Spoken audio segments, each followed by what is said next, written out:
All right, come on in, come on in, come on in, come on in. Let's talk about it. We got a special.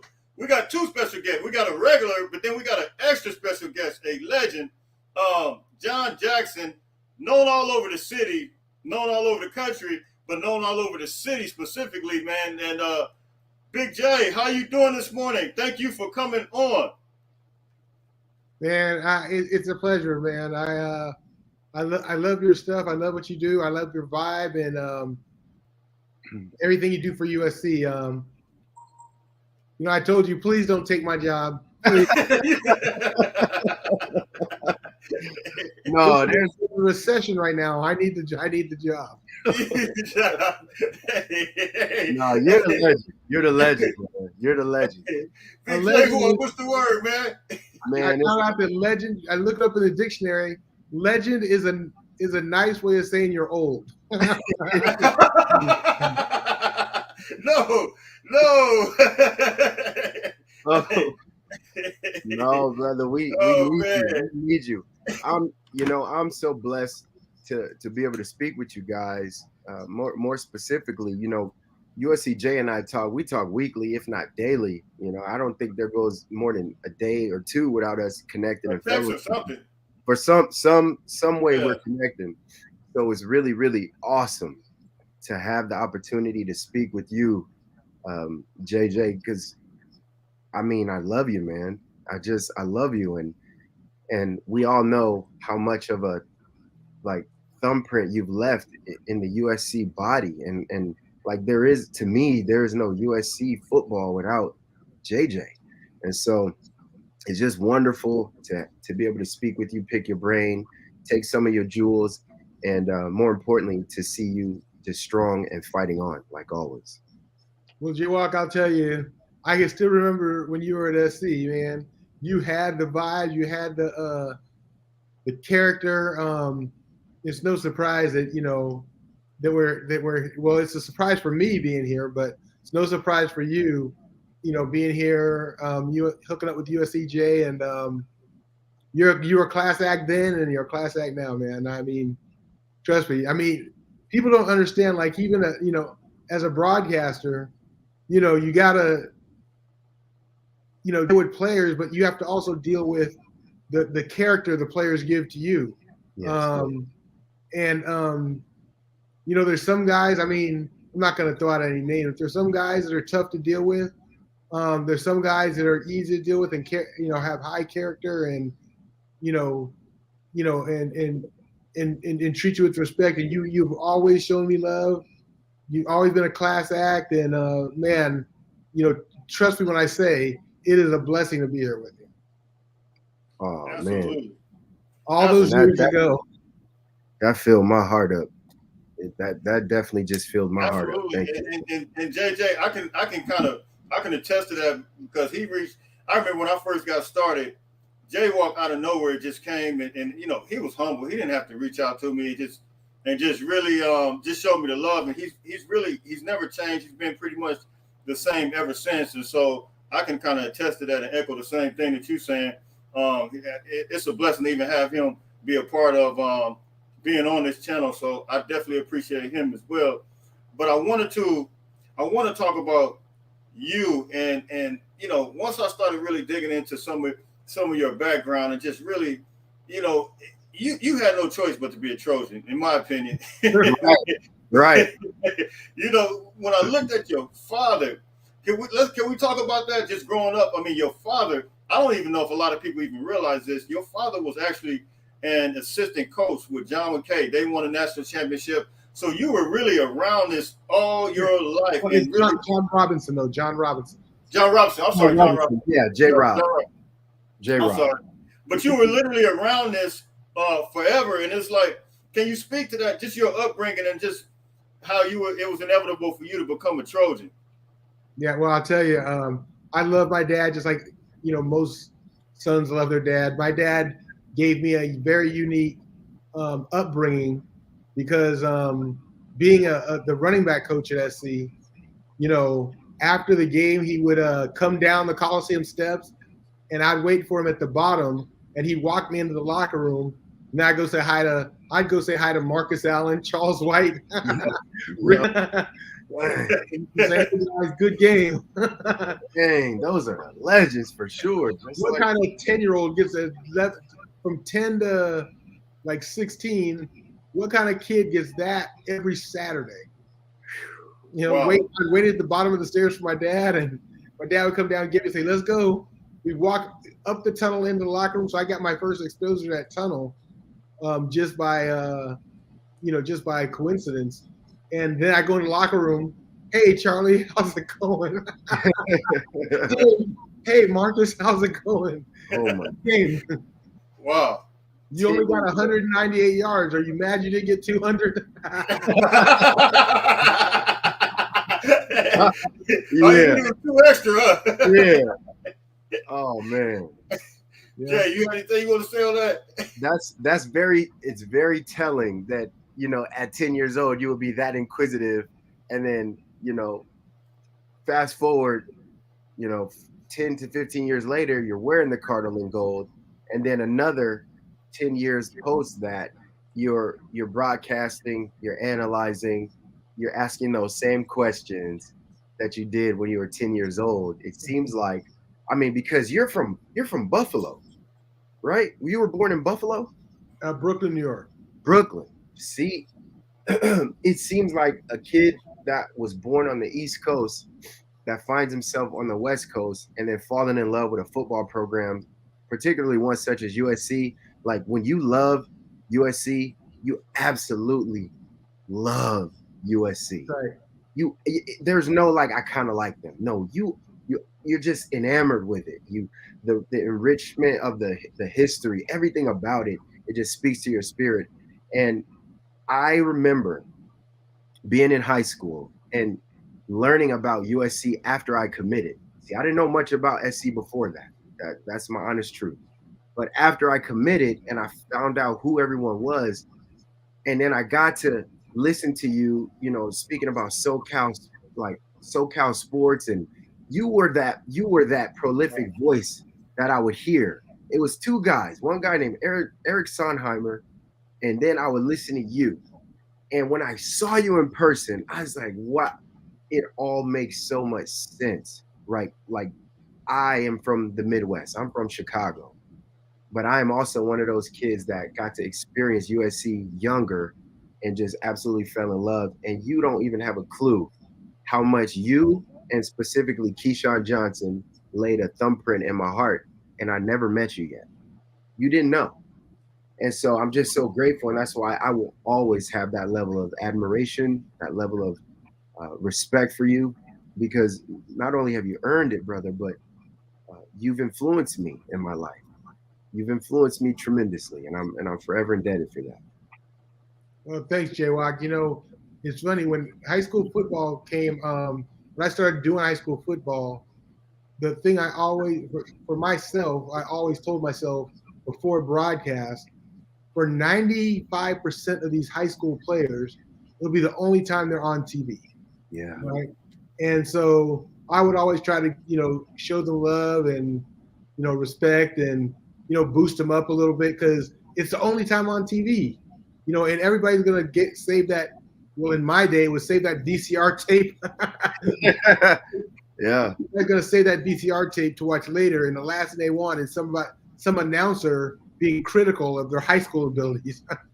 Because, you know, it's a memory that most guys never will have again, because I wasn't on TV when I was in high school, but I can only imagine if I had one game on TV in my lifetime, I wouldn't want the broadcaster to be criticizing me and talking about how I should be like, you know, Lynn Swan, or, you know, or how in the world could you miss that block or something trivial like that. And that'd be my only memory of ever being on TV. So I tried to show the high school kids love, and, you know, I was, you know, employed with Fox Sports and everything for a long time. So, you know, that sort of, you know, background purpose is what, you know, fueled me for high school football, and really, you know, made me, more people know me, I think, for high school football than SC now.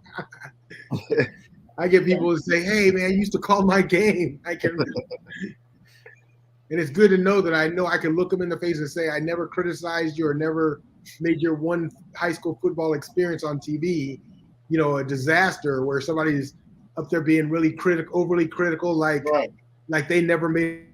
All right. Like they never messed up before. That's right.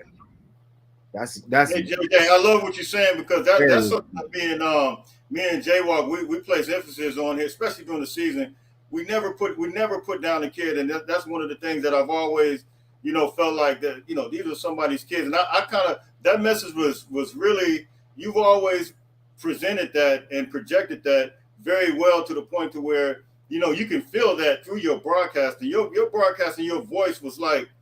I don't know, Jay. Everybody probably seen it different, but for me, it was like I didn't even have to even see your face, but just hearing your voice, it was like hearing your voice was like, man, it's on and popping. This is about to be go time, man. This guy is on right now. This is the man, and this is where we want to go with it. So I knew I wanted to come tune in on you, and just you being able to have the ability to capture what's going on and what's taking place within the high school arena. You made it more viewable to watch, even if it wasn't necessarily the best game in the world, if that makes sense to you.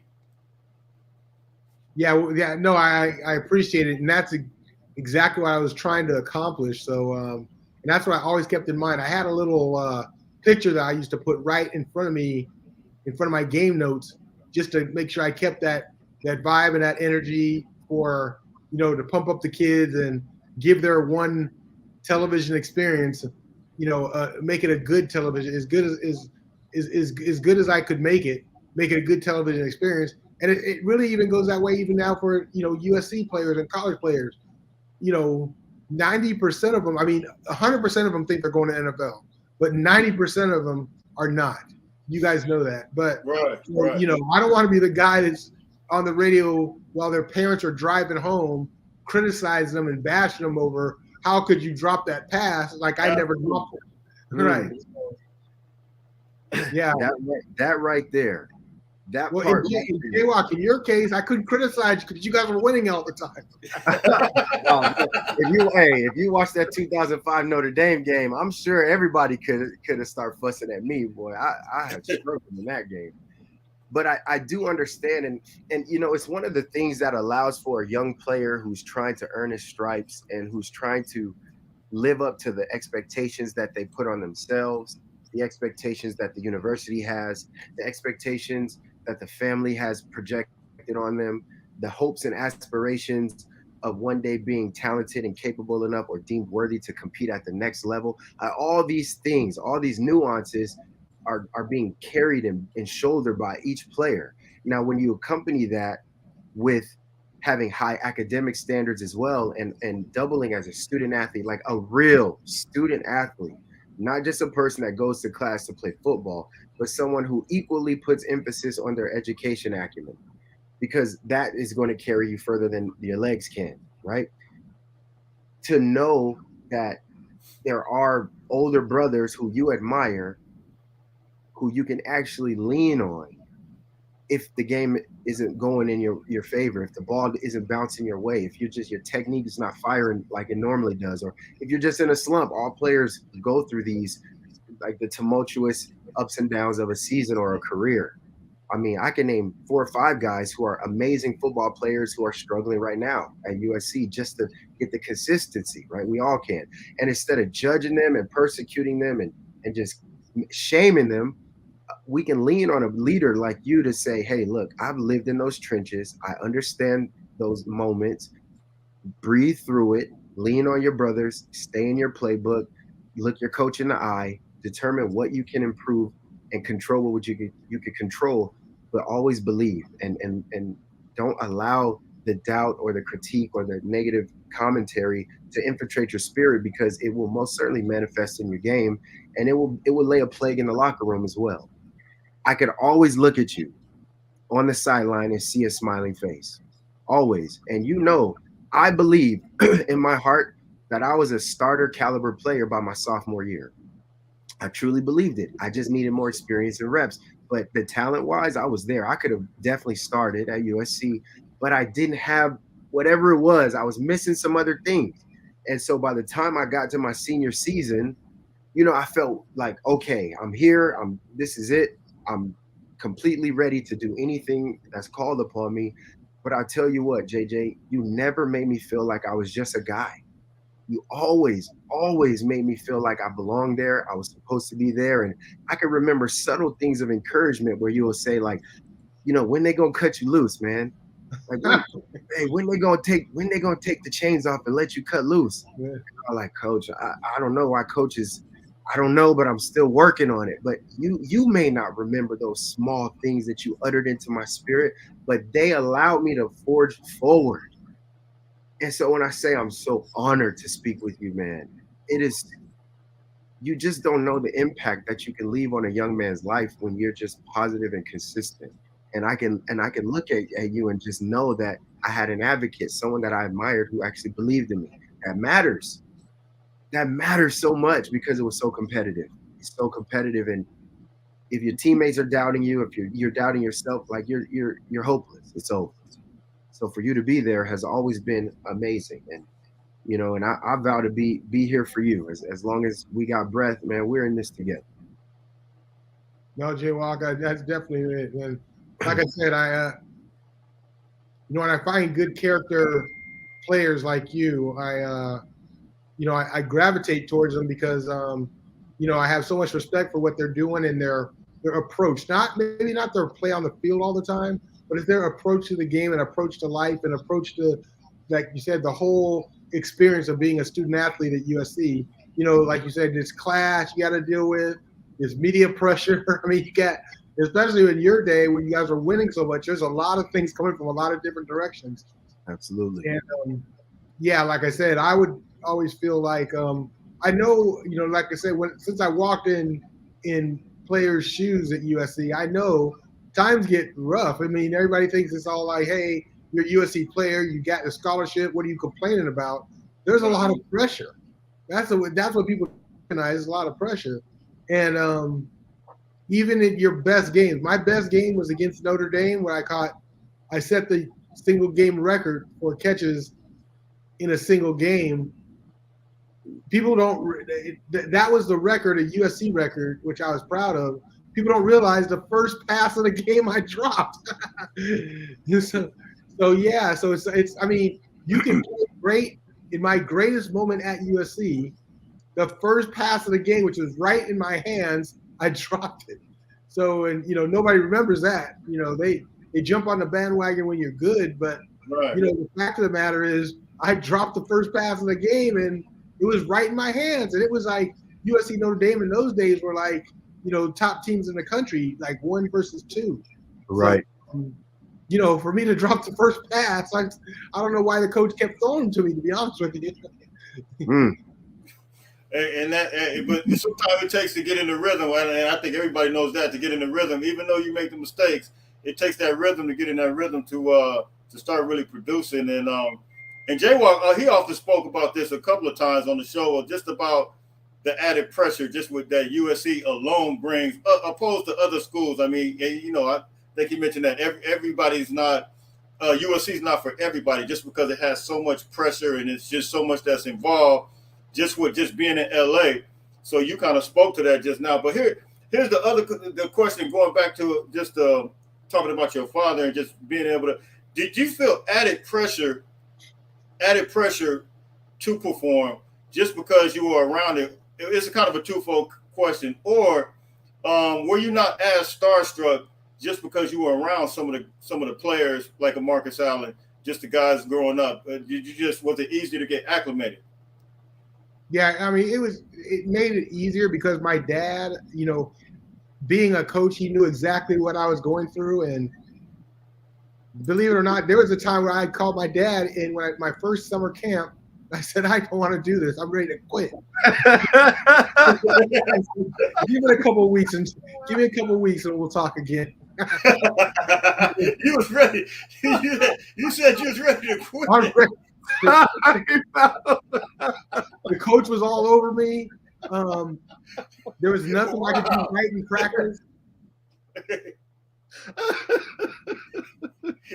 I know. We actually had Salute to Troy, and the coaches would introduce you. Your coach would introduce you as Salute to Troy, each individual player, each position coach. And they forgot to call my name.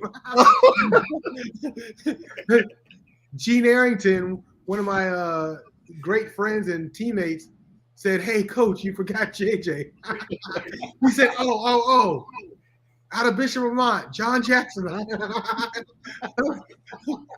If that doesn't make you feel bad, or your coach forgets who you are, on top of practice going so bad, I was ready to quit. I said, my coach can't remember my name. He can't remember that I'm part of the receiving corps. Oh my gosh. That makes me just feel like that. Like I want to go home. I just want to go home. That's so good. I'm gonna get to just a few of these questions. Statements. I can't find it. Where Eddie said that, I don't know where it went, but Eddie said you call this game, and there he is right there. He says, "Hey, JJ used to call my games." There's several people. We got quite a few people that's in here right now, but a lot of people said, "Eddie, can we get the 4J's podcast?" So JJ, funny. there you go. Your job back, man. Oh, yeah. All the USCJs, all of them. All right. Fight on. Here's a question from Tim, the voice of college football. He said, Tim! Who wins the 50-50 ball? Who wins the 50-50 ball out of Jaywalk and JJ? Who wins that 50-50 ball? I don't know, bro. I had a 43.5-inch vert. Oh my gosh. Well, listen, I didn't know that in college. They didn't count it. The on my pro day. Now that's a trick question, because the thing we have to say is, are there officials on the field for that 50-50 ball? Because I used to go out of bounds, have to push off to get my 50-50 balls. At 5'11", I had to throw an extra elbow to get my 50-50 ball. A little chicken wing. If we had grab the DB's shirt and pull him back a little bit. Yeah, see. They say that's PI. I say, what are you talking about, PI? That's that 1980s. That's a 1980s receiver right there. Yes. So if we had 10 50-50 balls, I don't know, it might be 60-40 either way on any day. Because no, it's not 60-40, because what was your vertical you said? I did have a 43.5, but my official ended up being 41. They didn't count the big one because they said my foot shifted. So yeah, with half the vertical jump that you had, I don't think I could have beat your 50-50 ball. But like I said, I was a master of the push-off. Yeah, there it is. Every good receiver was the master of that. Oh, that's for right. real. If you're not cheating, you're not trying. That's exactly what Coach Ogeron used to say. You're not cheating, you're not trying. Right. Okay. All right. Get in that credit card alignment and let's go. That's great. So JJ, you had a brief career after USC, had a brief career. I think you were with Chicago Bears. Was it 1 or 2 years, or and then what was it? I've seen Phoenix Cardinals. Was it the Arizona Cardinals or the Phoenix Cardinals? They were the Phoenix Cardinals in those days. They moved from St. Louis to Phoenix. They were Phoenix at first, and then now they changed to Arizona. Yeah. And so you had a brief career there, and then after that, then the broadcasting career really kicked off for you, and then you were on ESPN Radio. I know everybody remember that. I mean, just turning on ESPN Radio, and then FSN. I mean, how did your broadcasting career actually start? Well, the truth of the matter is my dad, which I have to give a lot of credit to for my whole life, I would say, he worked with Jerry Buss at the Lakers. He was the assistant to the owner, and just by coincidence, when his son was playing at USC, he came with the idea that, hey, Jerry, the Lakers are a big name product like the Knicks. They need their own television station. So we should start a television station. That's how Fox Sports initially started.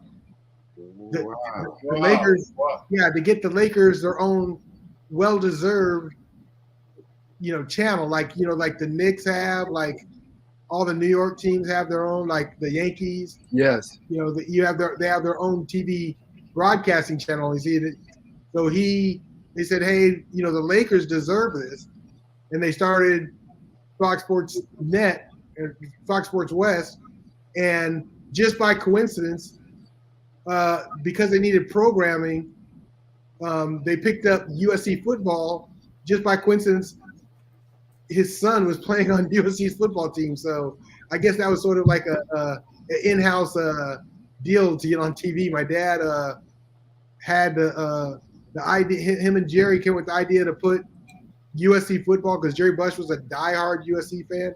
Put USC football and the Los Angeles Lakers, who used to play at the Fabulous Forum, for those of you that aren't old enough to remember.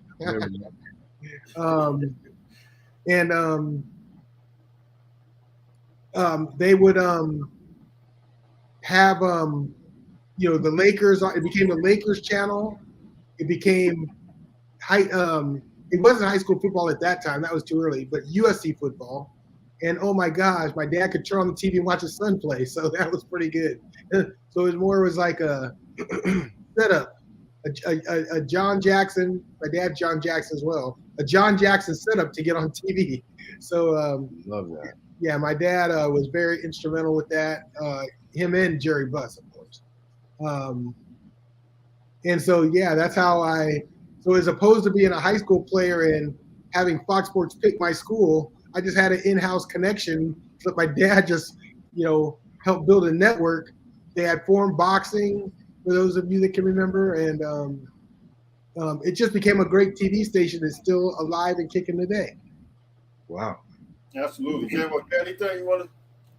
No, I think that I just love the level of insight.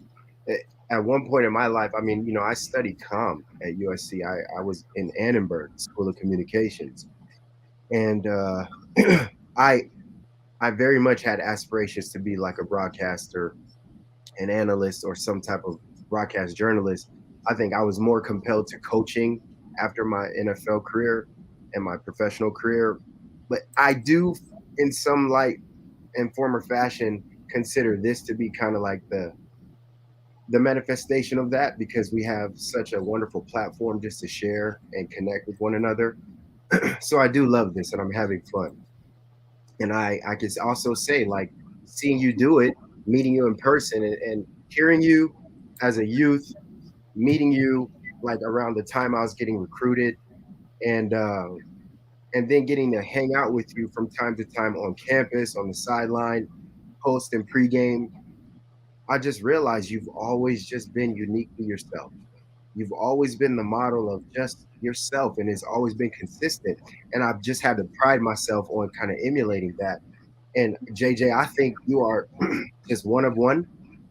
And I feel like I'm the same. You know, we're uniquely, authentically ourselves, regardless of judgment or whatever anybody can say. Because I do believe, like all three of us speaking here, we do lead with love, and we lead with like integrity with how we approach humans, how we approach people. And I think we all have a bigger, broader vision of how to deal with relationships and manage those relationships. But the fact of the matter is, it's just a sincere approach to really connect and empathize with people, good, bad, ugly, and everything in between. And so that is one of your weapons in life. That is a super strength that you have to just make everyone feel so welcome and accommodated and comfortable in their own skin. Not all people can do that. Some people naturally are abrasive and rub you the wrong way. And I've seen you manage players from my past talking to you, you know, not in the most delightful way. And you've just always kept your composure and your cool. It's something that this generation can really model and emulate. If they could just find the old footage of how you've navigated and managed your career as an athlete, as an analyst, as a broadcaster, as a father, as a man, like you've laid out a blueprint for those to really figure out the right way. We call it the Trojan way, how to do things the right way. Just been that. So I'm going to edify you today. I truly am.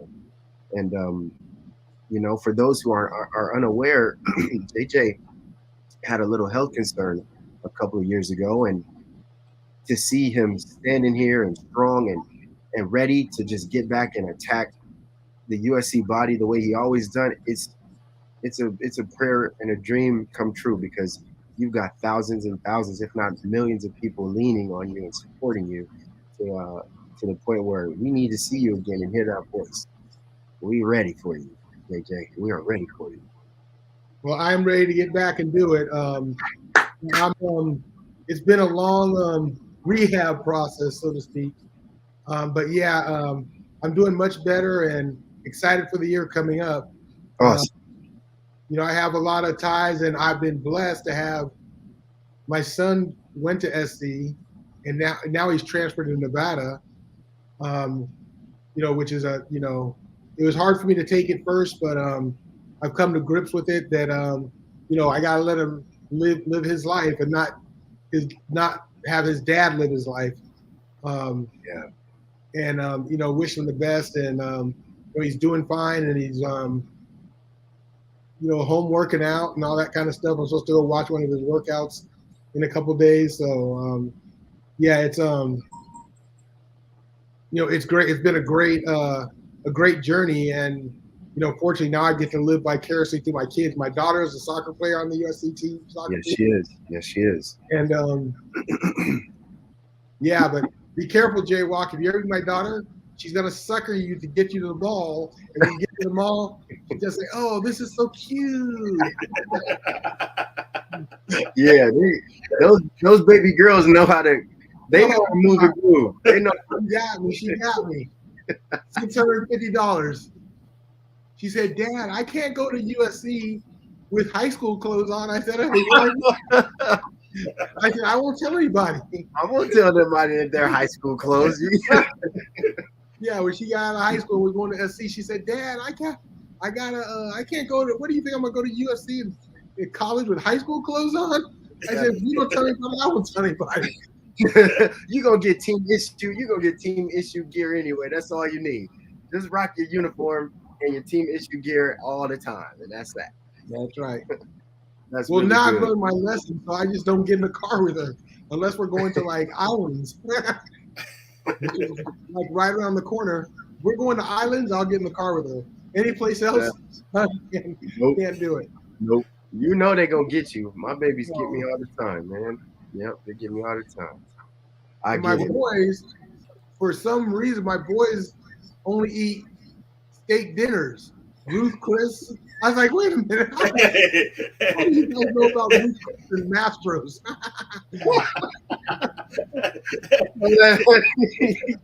Dad, you know I need that protein. Dad, I need that.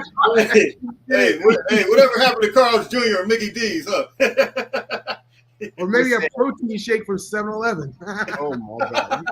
You better go get you a Ruth Chris NIL deal there. We don't have that. We do not have a Ruth Chris deal, but that's a good idea. We need to get one. I would do it. I would get me a Ruth Chris Mastros NIL. Mm-hmm. I wanted to ask you: is it okay if I propose it's a random, it's unscripted, it's a question that I've wondered, because I've got my opinion and I want to challenge both of you gentlemen, maybe our chat, get in on this if you're locked in. But can you rank in no particular order your top 3 USC wide receivers? Okay, well, number 1, I got to go with the obvious, Keyshawn. Throw me the D ball. Right. He's number 1. He's the best receiver that's ever played at USC.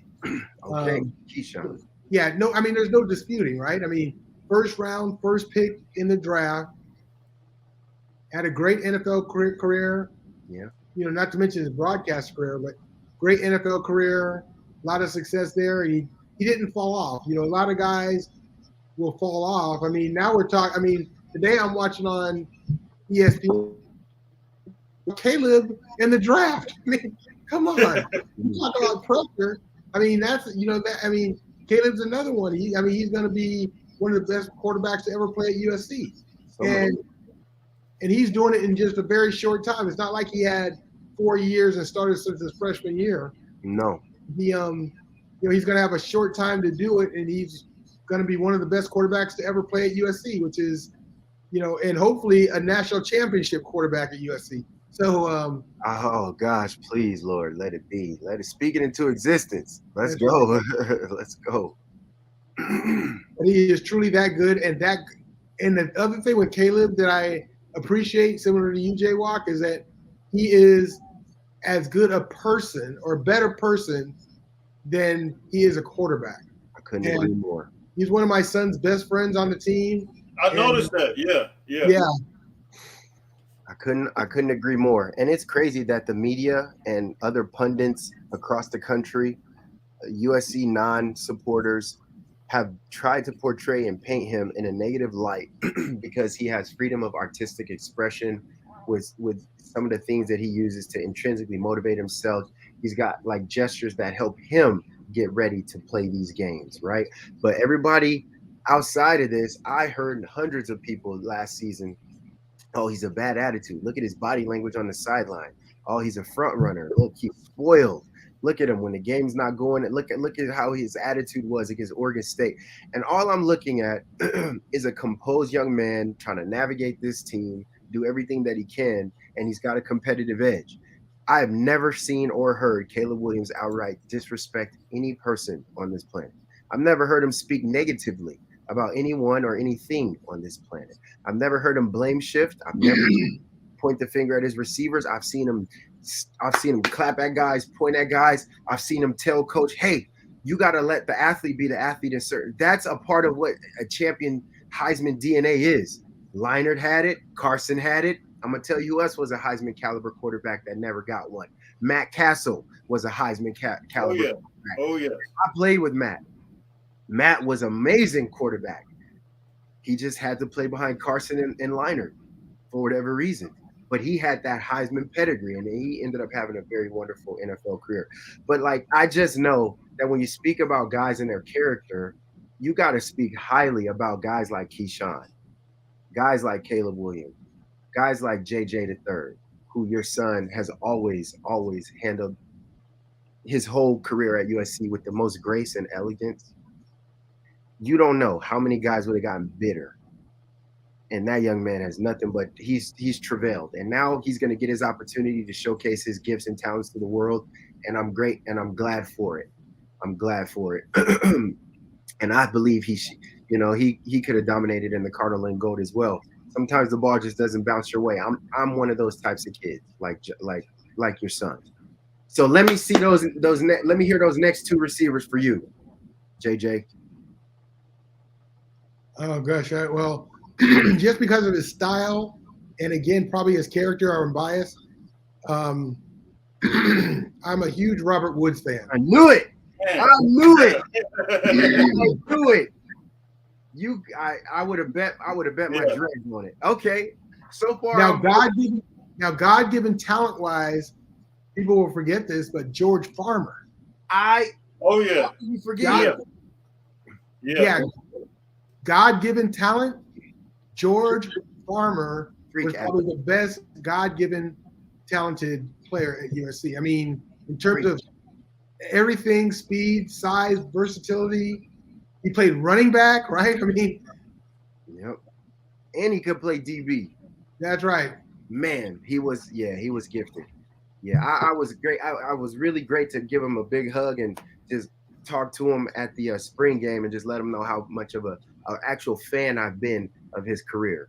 You know, regardless of what shows up on the stat board, him as a Trojan, he's one of the best. He is one of the best. Okay. Yeah, his dad always reminds me how much better he was than me, but I believe it. So I love his dad. You know his dad. He's one of the greats. It's entertaining just to talk to him. Right after hello, the entertainment starts. I love George Farmer, the dad George Farmer. That's so much as the son. That's great. So you got Keyshawn, you got Robert Woods, and you got George Farmer. Oh, you know what? And I'm of course missing probably one of the most obvious. Come on. Oh the other number one, arguably the best number one receiver, Mike Williams. Mike Williams. Oh, okay. I was wondering if he was going to enter the chat. I was wondering. Okay, Mike Williams. All right, hold those. So is Mike before or after George? That's a tough one. Mike, I think George, just the versatility and overall, because he's a lot faster than Mike was. Absolutely. I mean, I think it depends on. I'm sort of dodging the question here, but I think it depends on the system. Because Mike Williams was an absolute beast in the system that he played in. I mean, and Matt Leinart and his, their vibe together, their connectivity, that was just a amazing combination. So a lot of that the system makes, and Pete Carroll and Norm Chow used Mike Williams' gifts to the maximize his gifts and made him the player he was at USC. They squeezed it out every drop. Okay, I like that. And maybe it's because I'm jealous because I'm not as tall as Mike Williams. Mike was dominate little receive. He was deceptively fast. He was deceptively fast. Mike. Okay, so we got Keyshawn, Robert Woods, Mike Williams, and G Farm. They're all in that bunch. Okay, you gave me 4. That's good though, so I know. Okay, big bro, USCJ, your top. Man, it's so that to me that's one of the most difficult. I know. I'm agree. Keyshawn's the obvious. You got Drake. Man, I love RJ Sauer, man, but I'm not even going. I mean, you got. You see what I got back there. You see that jersey number back there. Yeah. I mean, I was an RJ Sauer guy, but I would say Keyshawn, man. It's hard for me to, Juju Smith-Schuster even made a run for the money in his own right. But let me just say, I'm gonna say Keyshawn. I'm gonna say Juju's success really came at the NFL level more than at the college level. Yeah. To make big catches in the Super Bowl, I mean that automatically bumps you up the list. It does. Absolutely. Yeah. And he had that one little stiff arm or whatever it was what he did with somebody. Man, that was kind of a memorable thing. Yeah. He kind of threw somebody to the ground. But I'm gonna say Keyshawn. I don't think Mike Williams. The fact that what he did as a freshman was crazy. Okay. And man, it's difficult. I love Robert Woods, and I love. I mean, you got Nelson Aguilar, Marquise Lee. I mean, all right. Nelly just all right, bet. So Keyshawn. One more thing to add to Juju Smith-Schuster. He might have been a better, I think, because I saw him in high school, a better safety. I thought he was going to play safety at USC. Yep. So if he made it in the NFL as a receiver, right? As a safety, he's an all-pro. And he was at Long Beach Poly. I thought when he was coming to USC, I thought he was going to play safety because that dude was laying some wood. The same way he plays receiver is the way he plays safety. He used to come down. He used to come downhill. Like he was the next best safety after Darnell Bing at Poly. That's right. Absolutely. For sure. Absolutely. Okay. They used to have another. Keyshawn. I'm gonna go Keyshawn, Mike Williams, and I'm gonna just put Robert Woods, man, on there. Okay, then honorable mention. Here we go. Honorable mention in that top. Oh, okay. All right. Okay, I got you. Yeah, I'm gonna throw some names in there that y'all might not know. Yeah, I mean, you know them, but you might not have classified them as such. So yes, for me, I'm gonna go, and I love Keyshawn, but I gotta put Mike Williams first. All right. I think that's bias. If you well, here's why. Okay, I need a reason. Here's why. So Keyshawn and Mike both played 2 years of wide receiver at USC. All right, they both only played 2 seasons. Keyshawn's first season, I want to say he had 9 touchdowns. All right, his second season he had 7. And I want to say he had about 168 total receptions, something like that. That was Keyshawn. All right. And he had, what do we got? It was like 2,700 yards, close to that total. I don't know the exact number, but when I was researching the stats, I just wanted to figure out like how polarizing. But Mike Williams as a freshman, remember Keyshawn came in as a sophomore. So he already had a whole college year experience before Mike. Mike came in his true freshman year and went for 14 tutties. Yeah, but Yeah, he went crazy, man. Keyshawn's 1 year in junior college was probably equal to everybody's senior year in high school. Yeah. But the fact that Mike, Mike had a year of like 14 touchdowns, another year of 16 touchdowns, and he had like 2,500 total career yards. Man. Yeah. Right. And this was during a time where DBs were really good in the Pac-10. We had some good defensive backs. So I'm just going Mike Williams, and I don't know why he's not in the Hall of Fame yet. Now, how about Keyshawn as a Pro Bowler? That doesn't count? No, I'm talking about USC career only. Oh, okay. USC career only. Because Keyshawn's work ethic is unprecedented. It's unparalleled. And he had every attribute to prove. Now, I'm not saying that Keyshawn wasn't him. He's him. I just know that when I was going against Mike Williams, I knew I was going against the best receiver in the country for sure every day. And it was the way Mike could affect the game, because Mike created openings for everyone. And my second receiver on that list is Kerry Colbert. Okay. Oh my God, I forgot Steve Smith, Kerry Colbert. But here's why. Because in my life, man, I forgot. I think I've seen Kerry Colbert drop 3 passes out of 400. Yeah. And 2 of them were in practice, right? And I was going to say, and 2 of them were in practice. And Kerry Colbert had a way of dissecting defenses and creating openings for everyone. Yeah. Kerry Colbert, the way he ran routes, forced linebackers to have to pay attention to him, which opened up lanes for Justin Fargas, Suatan McCullough, and all of our other running backs, Malifo McKenzie at the time. Like the way Kerry got up into the slot and created lanes and open. He was Wes Welker in college. He was Edelman in college. Like he did things, but he was so fast, and Kerry ran a 4.32, 40-yard dash. So I'm going Mike, I'm going Kerry, and then I'm going Keyshawn. And after that is Dwayne Jarrett. Okay, Dwayne Jarrett's a good one. It's a difficult thing to do. It really is. And Dwayne Jarrett, I'm going to tell you, they called him the jaywalk killer when I was there. I could not guard that dude. I mean, I could guard him, but I couldn't stop him from catching the ball. And you knew what number he was because you always saw his back, huh? I always saw his back. And I wanted number 8, but they was like, yeah, we're going to give it to that kid. I said, he deserves it. He deserves it. Here's the thing about Dwayne.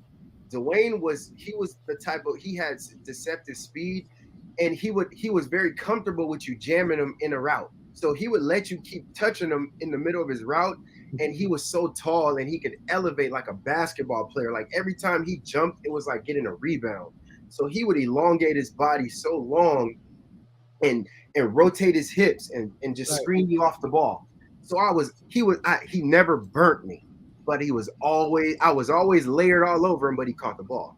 And I said, oh my gosh, that guy, he's amazing. And literally they called him the jaywalk killer. And I went with him every rep I could to get ready for like Jeff Samardzija and Maurice Stovall at Notre Dame. I wanted more reps with Dwayne, but I never figured out that guy's game before I graduated. And so he's up there for me. So basically, if I had Dwayne Jarrett's body type, the 50-50 balls I would have been able to beat you in 50-50 balls. I believe it, because DJ just had a way to lull you to sleep in his route. He would put you to sleep because his bursts were like, they were lethargic. They were like, boom, boom, like he was whippy, and it wasn't like bum, bum, bum. It wasn't glitchy like burst. It was just slow. And then he was so long with his stride. Two of his strides, he was 4 yards away from you. And I'm like, gosh, man, this guy. You just don't recognize how good he is or how fast he is until you line up with him. Until you get, because let's go. He ran a 4.6 at the combine. 4'6", 6'5", 215 pounds is very, very tough to deal with. And a jump radius where he was probably a 39 vertical. He was very, very gifted. You surprised that he didn't have a bigger NFL career? No, I'm not. Because there's other intangibles. Like you said, coaches, system guys and give you opportunities. But when you play in the NFL at that level, you're like he played with Steve Smith with the Right. Panthers. Steve was like, I need that work ethic. I need that monster to come out. And DJ just had a very low key kind of reserved style of game. It was very unassuming, but he would light you up. And if you look at between Keyshawn's, Mike's, and Joanne Stacks, they're all very comparable. And they all got that range and that big body frame. And that's what makes them, it cements them. However, I want to start it right now on USCJ's show. We need to start talking about why Mike Williams, 20 years removed past our national championship game against Michigan, where he threw a game amazing highlight left-handed pass to Matt Leinart for a touchdown. That's right. Why isn't this man in the Hall of Fame yet? How about that play call?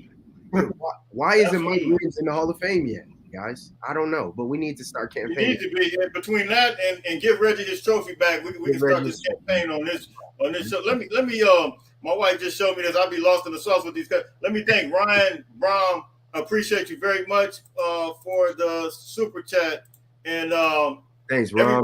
Everybody that's been giving to the super chat. I've been so lost in the sauce. Look, that's what happens when you have a legend on here. You get all lost up in the sweet sour sauce. And look, thank you, Ryan Brown. He says, "Yo, Jay."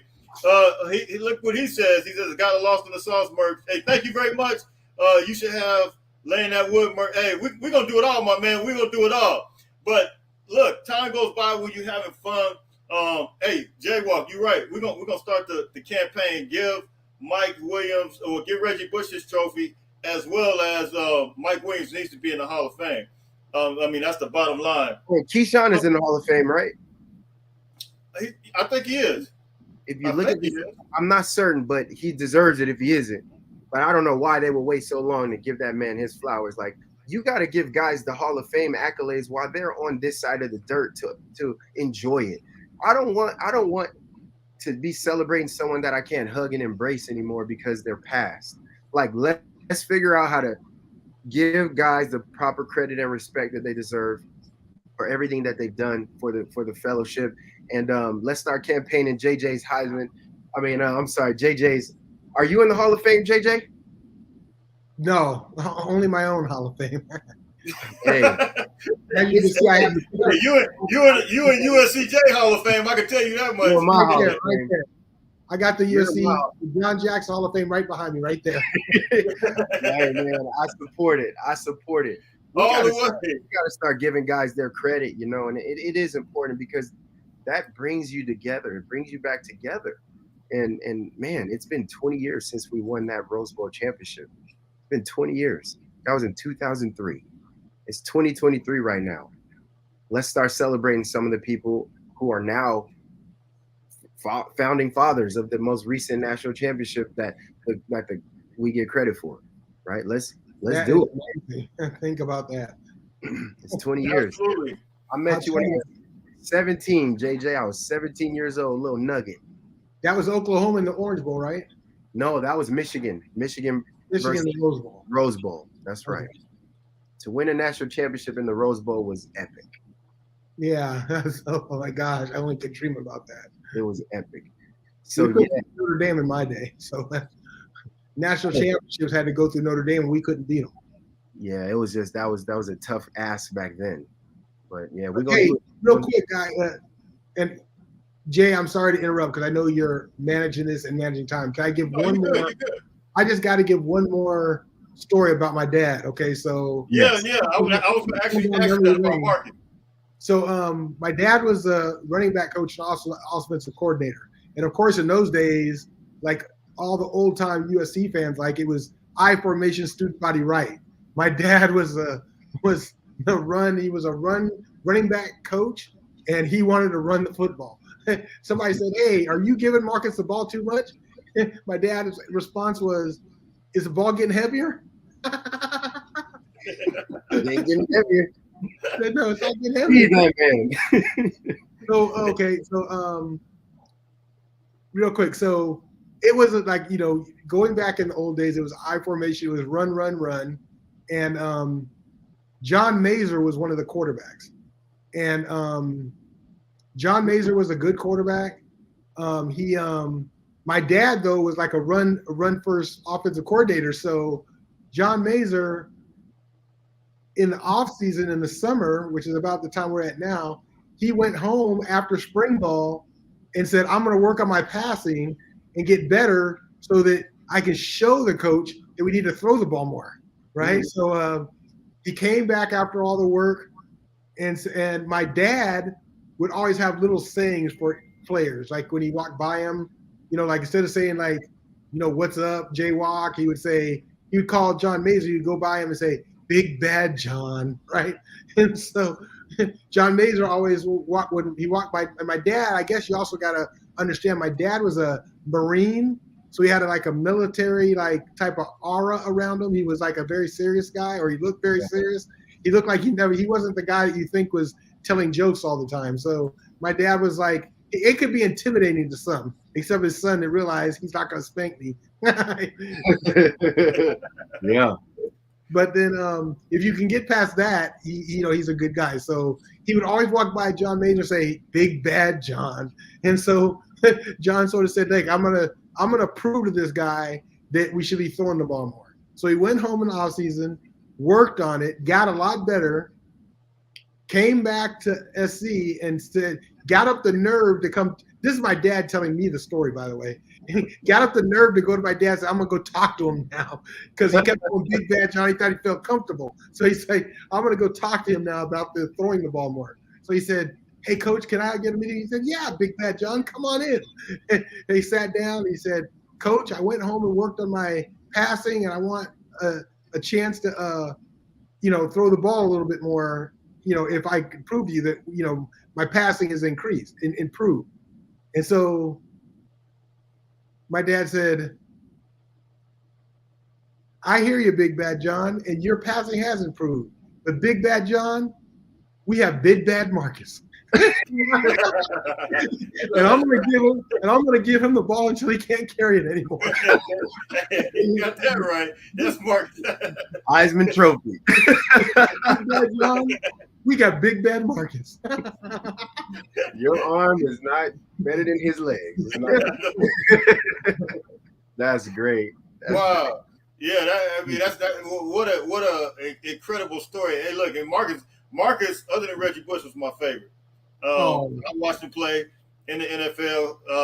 Look, Raiders, he was my absolute.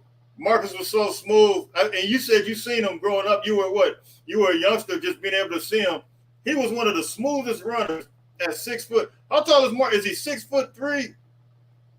Yeah, he's 6'3". 6'3". One of the smoothest runners. Look like Marcus is 6'3". Yeah. And fast. Marcus Allen is 6'3". You didn't realize? I thought he was 6'4". I thought he was 6'1". Maybe 6'2". So in person, I've only seen him when I was wearing my gear, with my helmet on. And so, when you're wearing your equipment, you feel bigger. Everybody sees smaller. Right. And you got clothes on. Wow. Yeah. I gotta look that up. You guys wow, he was that big running like that. Big back. Eric Dickerson was the same way, I think. I work with ED, so yes, he's big. He's still big. He's taller than me. So yeah, and Adrian Peterson was the same when I was his host on his trip. I said, yeah, these are some big dudes, like for real. So when I see Eric, and I'm sorry, JR, for cutting you. When I see Eric Dickerson, and I saw him at an SC game, I said, "Hey, Eric, just think how good you would have been if you'd have come to USC." Yep. So my dad was the coach. My dad recruited him. I actually sat next to Eric, and this was before I knew who Eric Dickerson was, at the Rose Bowl when Charles White jumped over the top. Woo!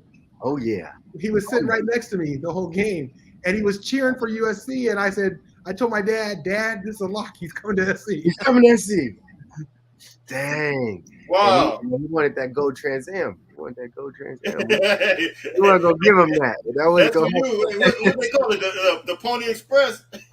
Yeah. He had the nerve, Jay. He had the nerve to tell me that SMU would have beat SC. I said, Right. No. I told him, I said, Marcus, you need to get. Eric, you need to get drug tested. Wow. If you think that SMU would have been, I said, you guys had you and Craig James. How in the world could you guys beat USC?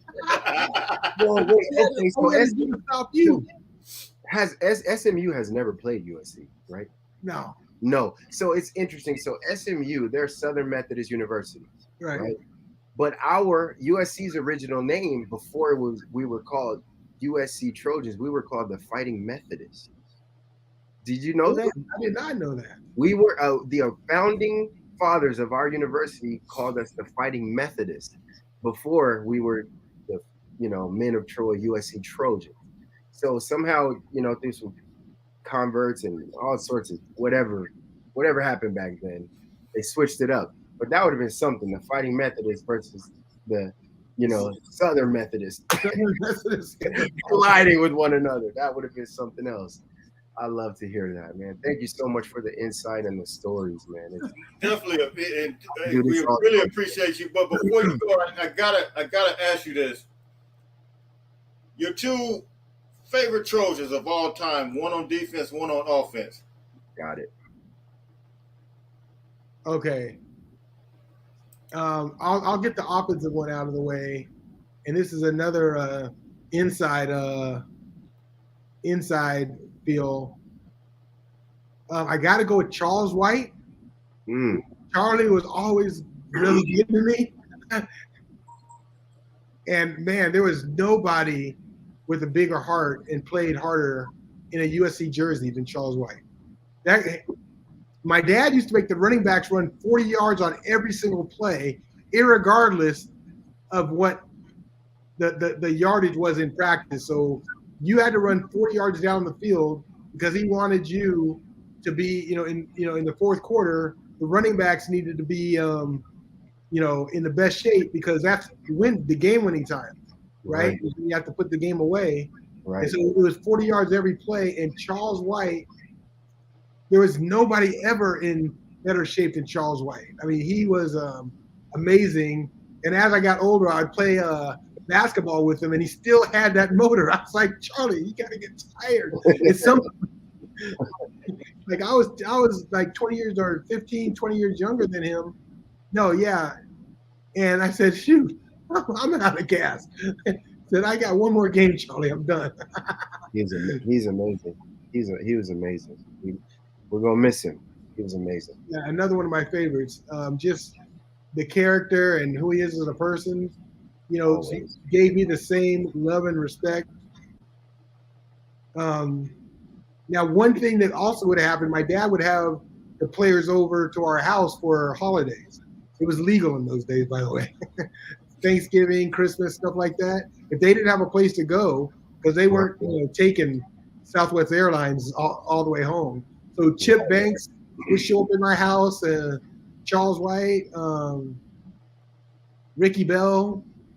But I'll say this, none of them could beat me in ping pong. We had a ping pong table, and I could take all of them in ping pong. None of them. I believe you. Ping pong, and I had a race car track. You don't know anything about this, Jay Walk, you're not old enough. But race car tracks were the thing back in those days. Okay. Well, let me get on it then. That's right. I love it. So your favorite defensive player? Chip Banks. Personally and as a player. Chip Banks was what they're making outside linebackers today. He was, tall, rangy, strong, fast. He had all the intangibles.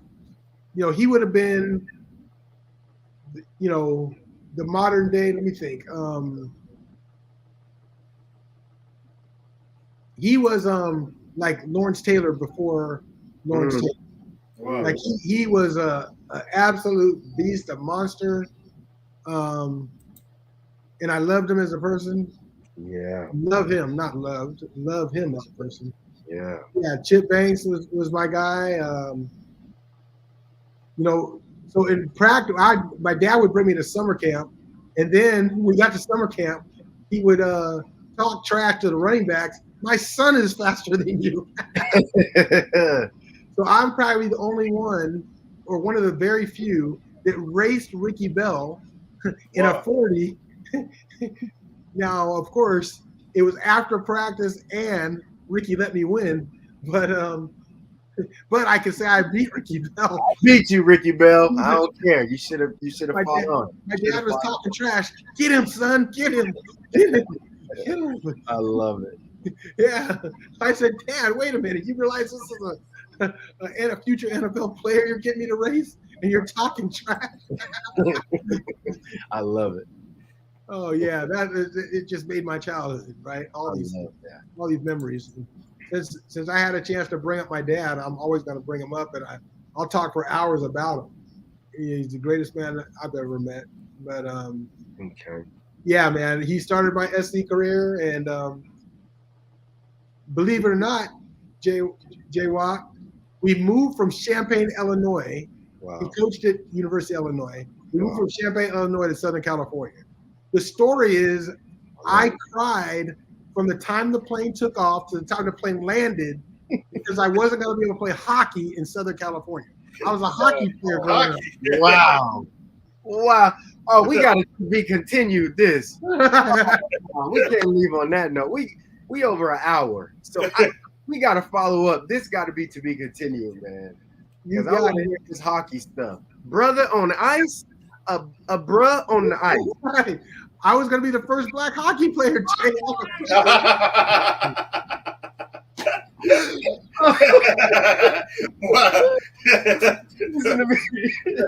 Listen to me.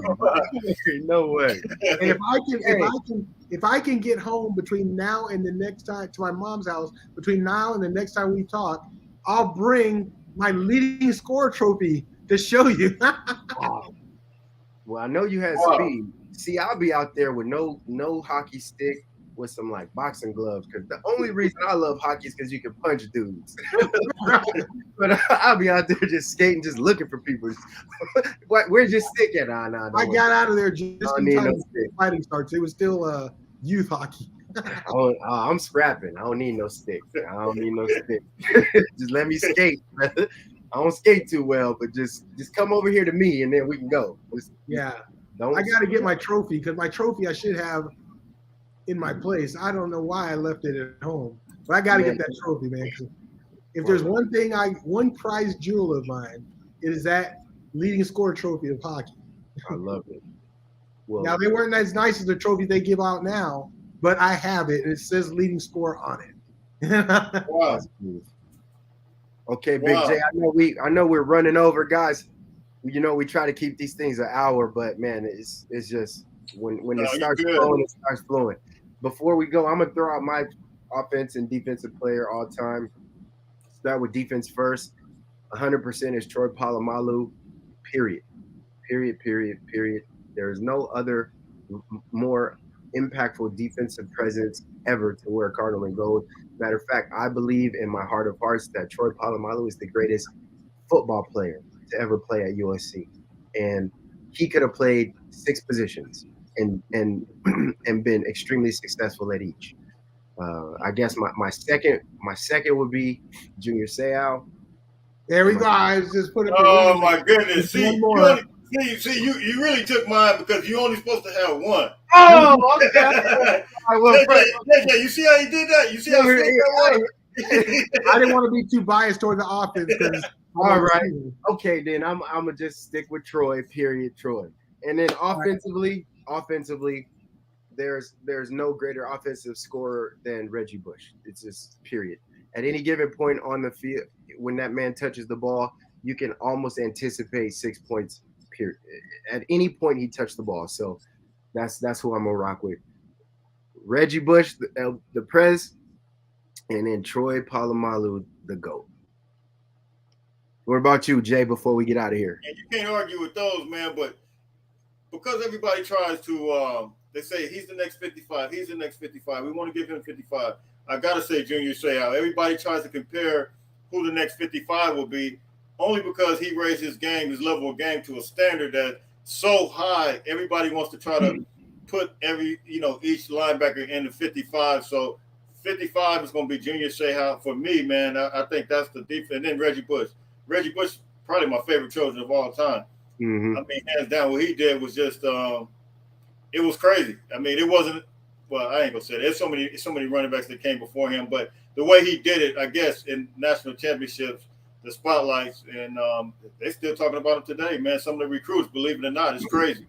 The highest caliber character and work ethic you've ever seen.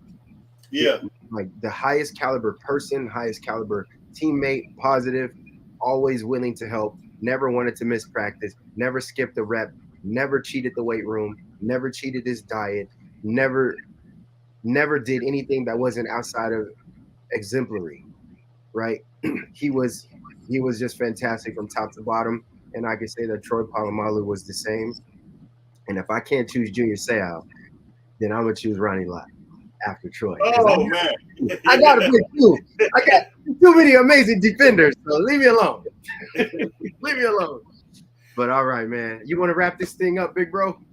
Yeah, well, JJ, I want you to have your last words. And look, the season's approaching. We got approximately 3 weeks before they start. They got week 0, so they're gonna start a little early, August 26th. So 3 weeks, and they're gonna be suiting up. Hey, we don't want this to be your last time. We want you to come on and make it happen during the season, throughout the season. You got it, guys. I loved it. I'll definitely come on. I'll probably have some more stories about my dad by that time. Perfect. But, Absolutely. yeah, I'll keep them short, though. I promise. I'll keep them short. No, much time as possible that you need. So look, we appreciate you, JJ, for coming in, man. We appreciate you. It was an honor to have you on. And look, the love is really being displayed all throughout the comments here. There's so many comments that it's impossible to get through, but we definitely appreciate you coming on, and we will have you back. And just look, thank you for taking out the time. Jaywalk, anything? I'll let you close it out, Jaywalk. Yes, sir. Well, much love to you, gentlemen. Let's go on and have a very successful rest of our week and weekend. I do want to make an announcement on July 27th, the Costa Mesa Hilton. This is a very important event. It's called the USC Football Legacy Event, July 27th. That's in about 3 weeks. We'll be having a panel of amazing special guests. I don't want to spill the beans. I don't want to spill the beans on who they are, but these are players you're going to want to speak with.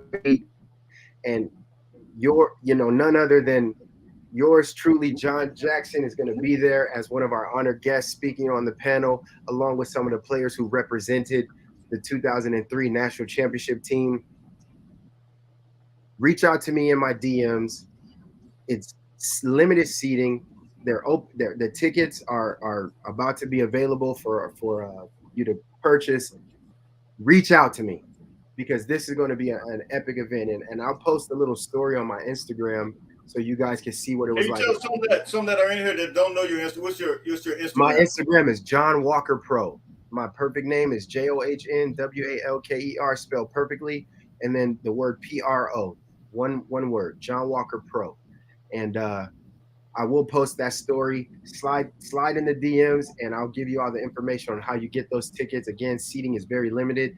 It'll be close to a 4 or 5 star meal, along with the collaboration, and you get access to the players. And we have a lot of great guys who are going to show up. And I don't want to spill the beans too much, but it's a bunch of guys who we haven't seen in a while, and they were all prolific Trojans who were part of that Pete Carroll championship tenure.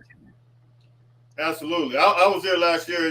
Can you just tell them just a few that were there last year? It was last year we had Lindell White on the panel. We had Darnell Bing. We had Sean Cody. We had Oscar Lua.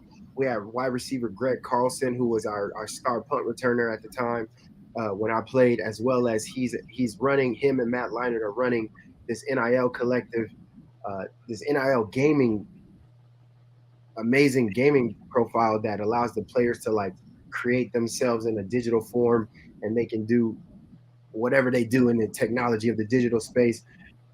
Let's see, Colin Ashton was there, Frosty Rucker was there. Greg Farr. I know I'm going to forget somebody. Sam Baker was on the panel, but we have, 4 or 5 All-Americans. There was about 3 or 4 billionaires in the room who all graduated from USC. It's a place where you're going to network, you're going to fellowship. We had the band. The band was live and getting it. I acted as moderator. We had William Buchanan, who was the fastest man on our team. No one knew it, but he ran a 4.21 40-yard dash. I'm going to repeat that, 4.21 40-yard dash. William Buchanan. His only problem was he played behind Mike Williams and Dwayne Jarrett, right? So we had such great players. But this year we're going to have a fully loaded. I'll say Herschel Dennis will be there as well. Oh, good. And Herschel will be there this year. Hayes Pillard will be there, and he didn't play with us, but he tells me that he was influenced by our class. I know Josh Pinker's coming. Terrell Thomas will be there. JJ will be there. I'm speaking to Justin Fargas today. I've spoken to Kerry Colbert. I'm talking to a bunch of guys, getting in touch with Carson Palmer. You guys, you want to be there. That's all I can say. John Walker Pro on Instagram. Let's do it. So look, appreciate everybody, man, for tapping in. And look, until later on, you already know if breaking news happens, I'm gonna break it. So look, until later on, listen, everybody stay blessed. Continue to fight on, fight on, fight on. Fight on, guys. Much love, gentlemen.